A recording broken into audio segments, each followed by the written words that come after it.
Did you ever hear the saying, in 1492, Columbus sailed the ocean blue? That was often taught while learning about the discovery of America. But in past years, it's become clear Native Americans were here first, not Christopher Columbus. The records of the history are how we understand the past. They show us the effects of certain decisions and provide a story of how we got to where we are today. But what happens if that story is wrong?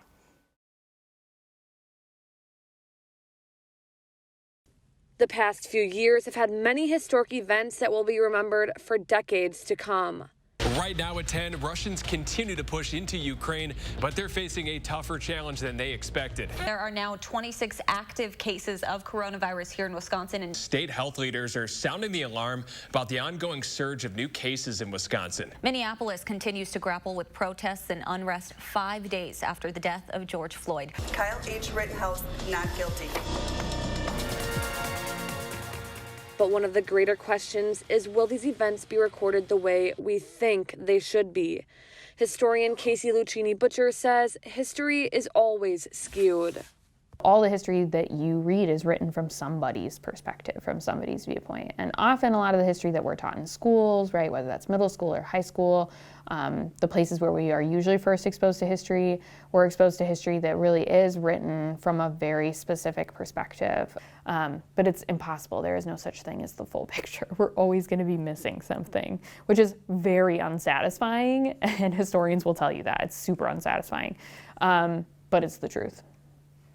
One example, the history of UW-Madison and minstrelsy on campus. Butcher is the director of UW-Madison's Public History Project, which gives a voice to the histories of discrimination at UW.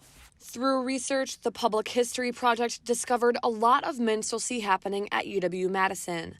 Minstrelsy is a form of racist entertainment where people wore blackface and acted in ways to discriminate minorities. So UW-Madison, like nearly every other higher education institution, like nearly every other institution in the early 20th century and the late 19th century, had a lot of minstrelsy going on campus. Minstrel performance had a really strong political motivation, which is that white people intentionally were doing minstrelsy to make black people in particular appear to be stupid or silly. And they did that so that they could work to remove black people's agency so that they weren't able to participate in institutions like voting, education, healthcare. And so it really was a political act. Political act not well known on campus, bringing the greater question, should we trust history?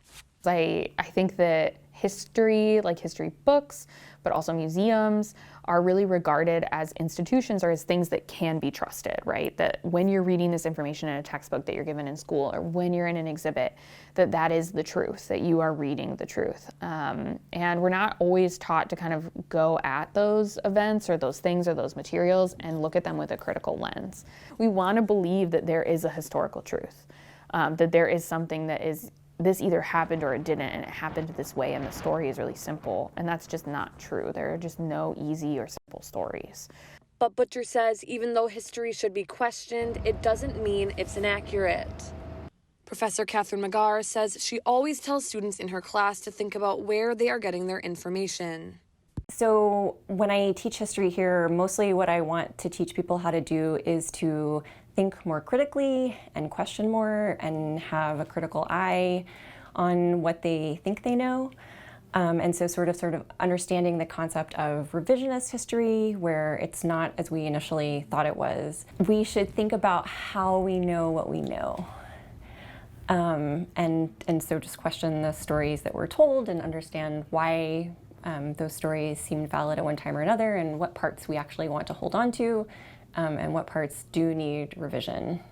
Criticism of history is often this rewriting comment, right? Oh, you're rewriting history, you're trying to change history.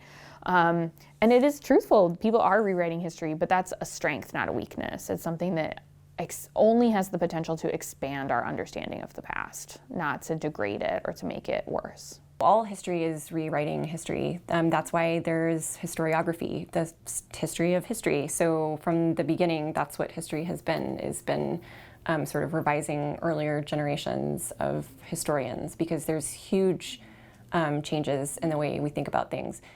So how will the major events of the past few years be remembered? We don't know. it won't be how we think, but Butcher says that's the reality of history itself. The way we understand history should be evolving.